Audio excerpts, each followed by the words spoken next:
नमस्कार, मैं हूं सुनील यादव और आपका स्वागत है गुरुग्राम के अपने पहले वेब न्यूज चैनल में, जहां दिखाई जाती हैं खबरें आपके शहर की।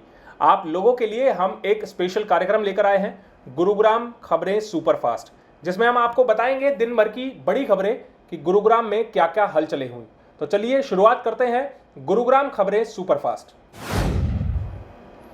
गुरुग्राम में आज आईजीजी एंटीबॉडीज को लेकर सीरो सर्विलांस सर्वे किया गया, जिसके तहत गुरुग्राम में वीरवार को 90 व्यक्तियों के सैंपल लिए गए। एंटीबॉडीज टेस्ट के लिए सैंपल विशेषकर उन लोगों के लिए गए हैं जिनका कोरोना संक्रमित लोगों के साथ एक्सपोजर ज्यादा है, अर्थात ऐसे व्यक्ति जो ज्यादा लोगों के संपर्क में आते हैं जिनमें कोरोना संक्रमण लोग भी हो सकते हैं। उदाहरण के तौर पर अर्बन प्राथमिक स्वास्थ्य केंद्र में कार्यरत कर्मी, पुलिसकर्मी, टैक्सी ड्राइवर और नगर निगम के सफाई कर्मचारी। इस कड़ी में आज तिगरा गांव में या उसके आसपास काम करने वाले व्यक्तियों के सैंपल्स लिए गए। जानकारी के मुताबिक जिस व्यक्ति को कोरोना का संक्रमण हो जाता है, उसके शरीर में उस बीमारी के खिलाफ एंटीबॉडीज विकसित हो जाता है। इसके बनने के बाद व्यक्ति की रोग प्रतिरोधक क्षमता बढ़ जाती है। सीरो सर्विलांस पहले भी करवाया जा चुका है, जिसके तहत 92 लोगों के सैंपल्स लिए गए थे। इनमें 50 वो व्यक्ति थे जिन्हें कोरोना होकर रिकवर हो चुके थे। उस समय सीरो सर्विलांस में पाया गया था कि इन 50 व्यक्तियों में से 26 लोगों के शरीर में आईजीजी एंटीबॉडीज विकसित हो चुकी है। इस सर्विलांस के माध्यम से यह भी आसानी से पता लगाया जा सकता है कि जिस व्यक्ति का सैंपल्स लिया जा रहा है उस व्यक्ति को पहले कोरोना हुआ है या नहीं। यदि व्यक्ति पहले कोरोना संक्रमित हो चुका है और स्वयं ही ठीक भी हो गया है तो इसकी जानकारी भी इस टेस्ट से पता लग जाती है। यह भी पता लग जाएगा कि उसके शरीर में कोरोना संक्रमण के एंटीबॉडीज बन चुकी है या नहीं। इस सर्वे के लिए अग्रिम पंक्ति में खड़े कोरोना योद्धाओं को सैंपलिंग के लिए चुना गया है, ताकि भविष्य में इसी अनुरूप आगे की रूपरेखा तैयार की जा सके। गुरुग्राम के मानेसर की क्राइम ब्रांच की टीम ने 5 लोगों को सरेआम जुआ खेलने पर गिरफ्तार किया है। इन 5 व्यक्तियों के पास से पुलिस ने 72,000 रुपए बरामद किए हैं। सभी गिरफ्तार 5 व्यक्ति सिद्धरावली गांव में यादव होटल पर जुआ खेल रहे थे। 24 जून को पुलिस ने होटल पर रेड कर इन 5 व्यक्तियों को गिरफ्तार किया और बिलासपुर थाने में इनके खिलाफ केस दर्ज किया। हालांकि जमानती अपराध होने की वजह से इन 5 को कल ही जमानत पर रिहा कर दिया गया। अनलॉक 1.0 में भले ही तमाम गतिविधियों का परिचालन शुरू हो गया हो, लेकिन स्कूलों में अभी भी विद्यार्थियों को नहीं बुलाया जा रहा है। केवल अध्यापकों को स्कूल में आना शुरू किया गया है। सभी शिक्षक स्कूलों में आकर बच्चों को मिड डे मील के तहत राशन तो दे ही रहे हैं, साथ में किताबें वितरित करने का कार्य भी किया जा रहा है। इसके अलावा अध्यापकों द्वारा ऑनलाइन ई प्लेटफॉर्म के माध्यम से बच्चों को पढ़ाया भी जा रहा है। स्कूलों में आने वाले शिक्षक बच्चों के रिहायशी इलाकों में जाकर ही उन्हें अभिभावकों को घर पर ही मिड डे मील का राशन दे रहे हैं।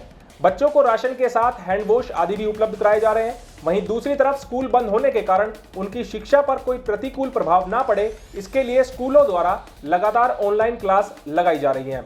बच्चों को घरों पर ही किताबों का एक सेट भी मुहैया कराया जा रहा है, जिससे बच्चे घरों पर रहते हुए भी अपनी पढ़ाई जारी रख सकें और उनकी पढ़ाई का नुकसान ना हो। मिड डे मील के बारे में जानकारी देते हुए जिला उपायुक्त अमित खत्री ने बताया कि बच्चों को घरों पर राशन के सामान के साथ साथ आयरन की गोलियां भी दी जा रही हैं, जिससे बच्चों की रोग प्रतिरोधक क्षमता मजबूत रहे। हर बच्चे को सप्ताह के हिसाब से 6 से 7 गोली के रूप में आयरन की दवा दी जा रही है, जो एक इम्यूनिटी बूस्टर के तौर पर उनकी रोग प्रतिरोधक क्षमता को बढ़ाने का कार्य करेगी।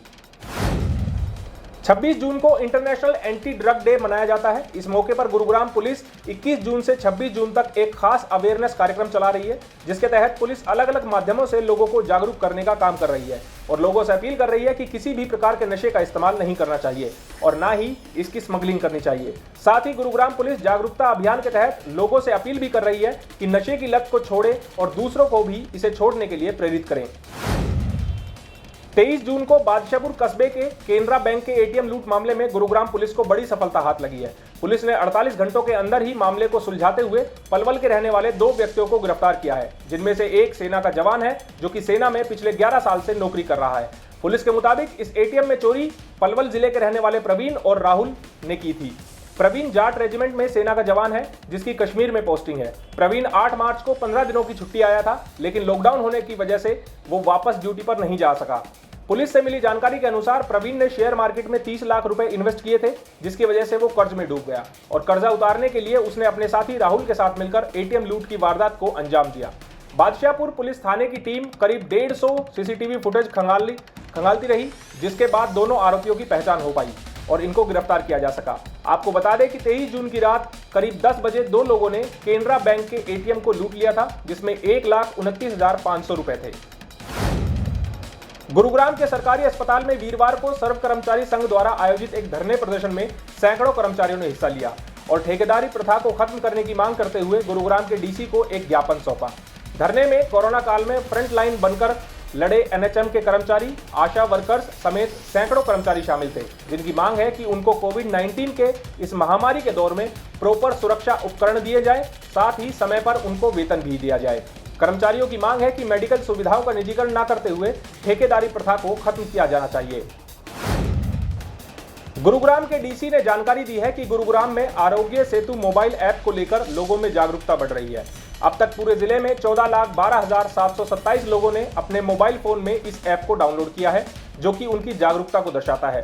डीसी साहब ने बताया कि कोरोना महामारी से हमें साथ मिलकर लड़ना होगा। इसमें आरोग्य सेतु मोबाइल ऐप महत्वपूर्ण भूमिका निभा रही है। उन्होंने कहा कि बहुत से लोग ऐसे हैं जो रोजाना जिले के बाहर आवागमन करते हैं और गुरुग्राम जिले में ऐसे लोगों की संख्या ज्यादा है। ऐसे लोगों के लिए ये मोबाइल ऐप किसी वरदान से कम नहीं है। उन्होंने कहा कि लोगों को मोबाइल ऐप के अलावा लोगों को कई अन्य हिदायतों का भी ध्यान रखना अत्यंत आवश्यक है। आपको हमारा ये खास बुलेटिन कैसा लगा, हमें कमेंट करके जरूर बताएं। साथ ही साथ आप इस बुलेटिन को शेयर भी कर दीजिएगा, ताकि ज्यादा से ज्यादा लोगों के पास उनके शहर की तमाम खबरें जल्द से जल्द पहुंच पाए। नमस्कार।